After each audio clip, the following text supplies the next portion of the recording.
She was known around the world for her sultry voice, her razor-sharp wit, and the hypnotic way she could command any stage. Eartha Kitt was the epitome of confidence, seductive, unshakable, untouchable, and yet, for all her power and presence, she spent much of her life searching for something most people take for granted: a sense of belonging, a place to call home, and a family that didn't leave. She sang in 7 languages. She played Catwoman. She confronted presidents, but in her own words, she was rejected at birth, and that wound never truly healed. Then, in 1961, Eartha gave birth to a daughter, and for the first time in her life, she found something she had never had: unconditional love. But love from Eartha Kitt didn't come quietly. It came wrapped in trauma, intensity, and fierce protectiveness. She adored her daughter. She depended on her, and she held on too tightly. This is the story of Eartha Kitt, not as a star, but as a mother, and the daughter who both lived in her light and struggled in her shadow. So whatever happened to Eartha Kitt's only child? And if you are into classic Hollywood icons, amazing stories, and newly discovered insights, then hit that subscribe button. We are on our way to 10,000 subscribers, and your support will mean a lot to our channel. She was born on January 17, 1927, on a cotton plantation in South Carolina, or possibly North Carolina. Even her birthplace is a subject of dispute. What is certain is that she was born into poverty, rejection, and racial trauma.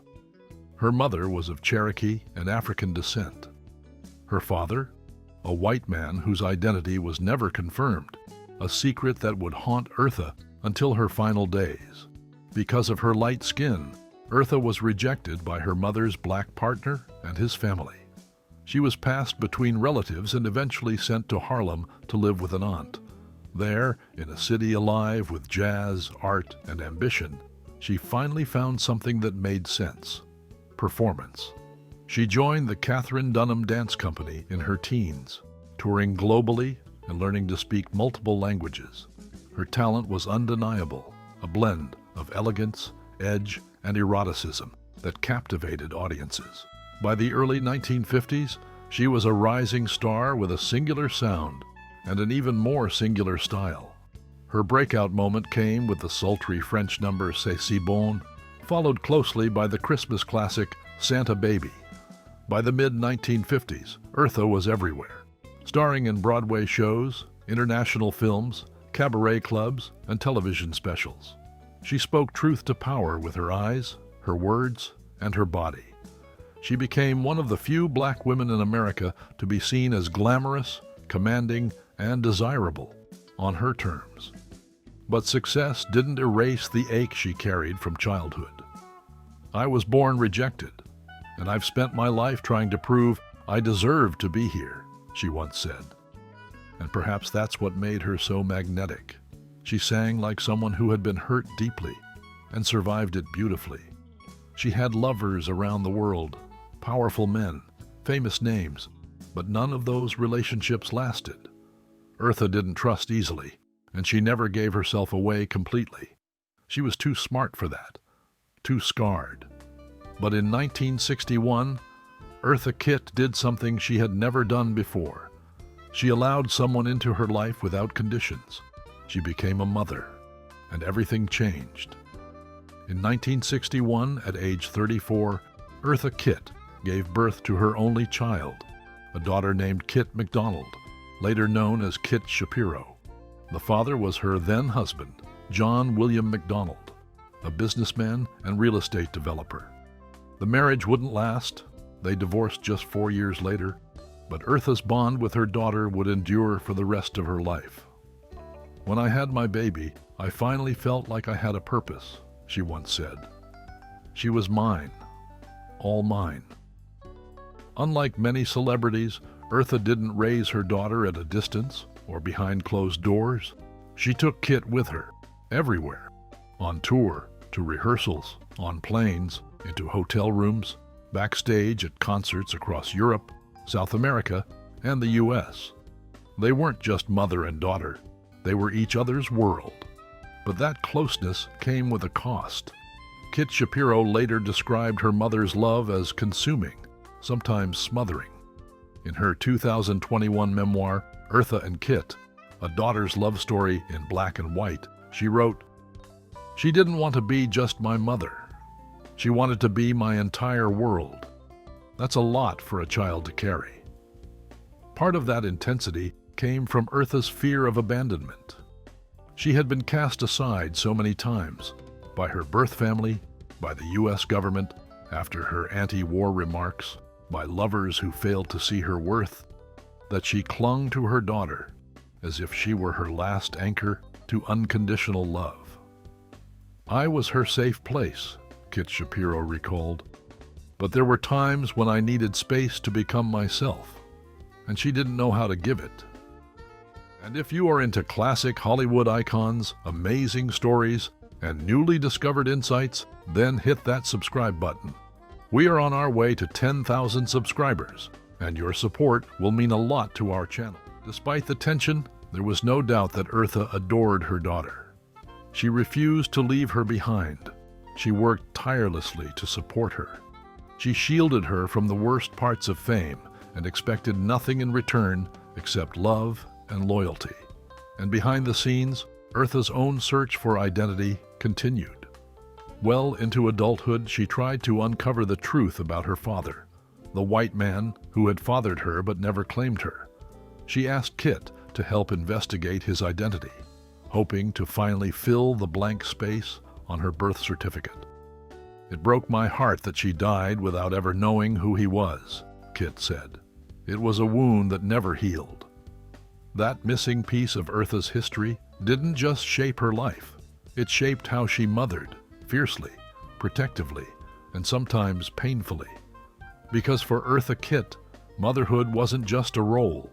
It was a second chance, a chance to give the love she never got, even if she didn't always know how.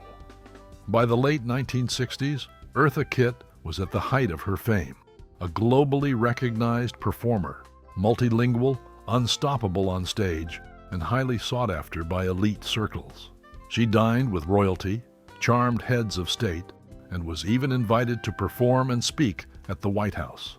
But in 1968, everything changed. Eartha was invited to a luncheon hosted by Lady Bird Johnson, wife of President Lyndon B. Johnson.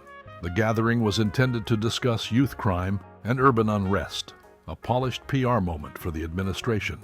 But Eartha wasn't interested in playing polite. When asked her thoughts on the topic, she didn't hold back. In a calm but fearless tone, she said, "You send the best of this country off to be shot and maimed. No wonder the kids rebel and take pot." Eartha Kitt at the White House. The room reportedly fell silent. Lady Bird Johnson was visibly shaken. The press seized on the moment, and the backlash was swift and brutal. Within days, Eartha Kitt was effectively blacklisted from performing in the United States. Concert venues canceled her shows. TV networks stopped calling. Political operatives labeled her a menace, and an actual CIA dossier was compiled on her. The entertainment industry closed its doors, quietly but firmly. She was branded as difficult, dangerous, unpatriotic. "They told me I had a big mouth," she later said, "but I was only speaking the truth." Eartha was devastated, not because she lost work, but because she was betrayed by the country she had worked so hard to uplift.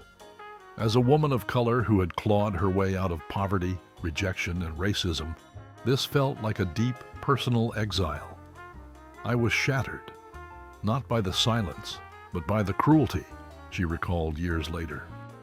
In response, she left the U.S. and spent much of the 1970s touring in Europe, Asia, and South America.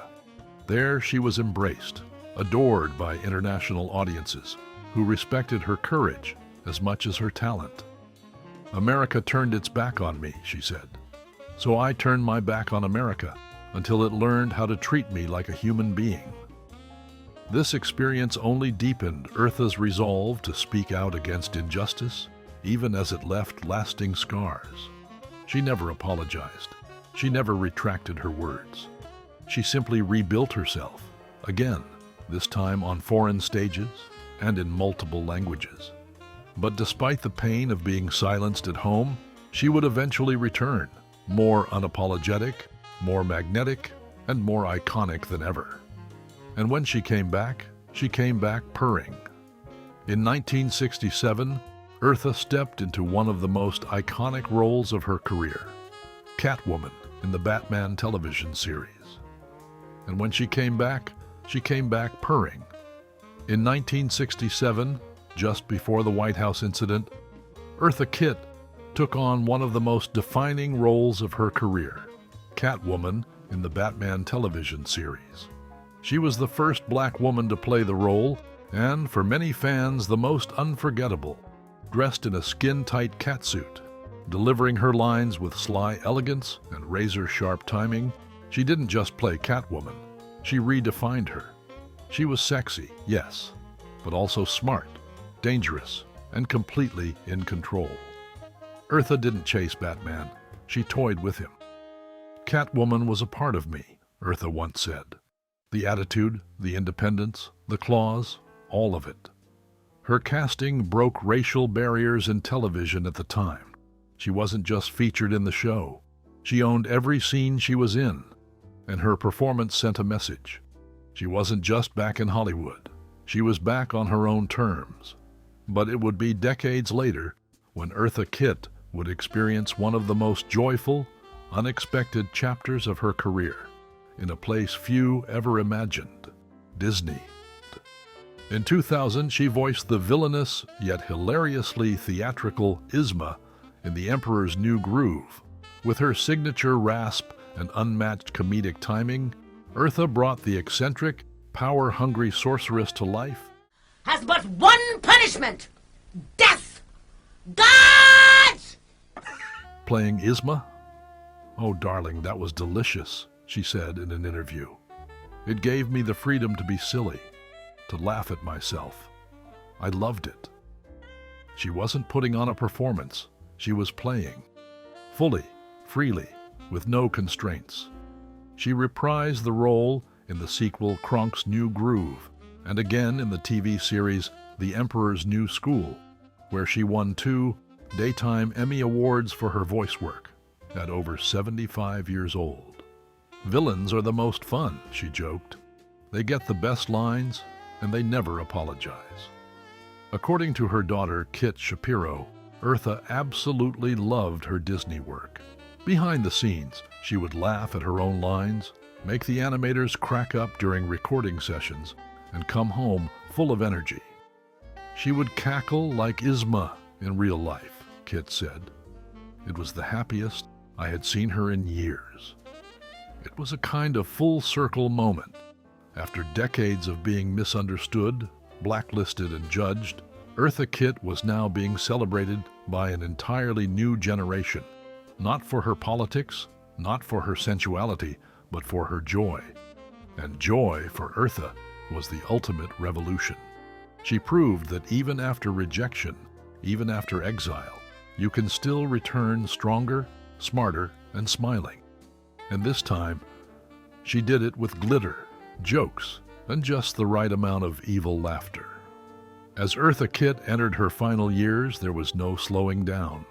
She was performing on stage into her late 70s, traveling, recording, and dazzling audiences with the same intensity she had in her 20s. She joked, she danced, and she still turned heads the moment she entered a room. But behind the sparkle, her health had begun to fade. In 2006, Eartha was diagnosed with colon cancer. True to form, she didn't tell many people.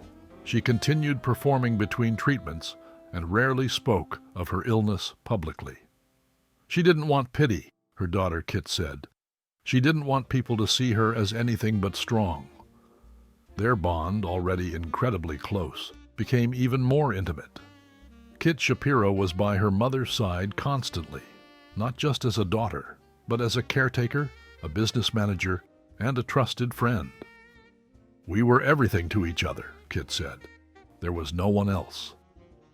On December 25, 2008, Eartha Kitt passed away in her Connecticut home. She died on Christmas Day, poetic and fitting, considering her most iconic holiday song, Santa Baby, had become a perennial anthem. And she died in the arms of her daughter. She looked at me, and there was no fear in her eyes, Kitt recalled. There was peace. She was ready. After her passing, Kitt Shapiro became the guardian of her mother's legacy, not out of obligation, but out of love. A deep, fierce, complicated love that only the daughter of Eartha Kitt could understand. In 2021, Kitt released a memoir titled Eartha and Kitt, a daughter's love story in black and white. The book is tender, raw, and honest, not just a tribute to a mother, but a reflection on the emotional tug-of-war that shaped her life. In it, Kitt shares stories of growing up under constant watch, feeling both adored and overwhelmed, of being her mother's anchor, and sometimes her mirror. She also writes of racism, identity, and being a mixed-race child in a world that didn't know where to place her. I was her child, but I was also her proof, Kitt wrote. Proof that love could last, that something, someone, was truly hers. Today, Kitt Shapiro runs Simply Eartha, a lifestyle brand built around her mother's words, wisdom, and wit.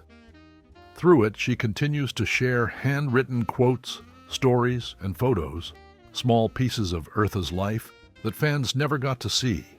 She also speaks at events, writes, and gives interviews, not to glorify her mother, but to humanize her, because Eartha Kitt wasn't just Catwoman or Yzma or a nightclub legend. She was a girl who was abandoned, a woman who fought back, and a mother who tried, fiercely, imperfectly, and completely. She was complicated, Kitt Shapiro said. She was fire, and I wouldn't trade being her daughter for anything in the world. So, whatever happened to Eartha Kitt's child? She grew up in the arms of a legend and in the shadow of deep pain. And now she stands in her own light, telling the story the world never really knew. What do you think? Was Eartha Kitt's greatest role on stage or at home? Let us know in the comments. And if this story moved you, be sure to like, subscribe, and hit the bell for more untold stories behind the icons.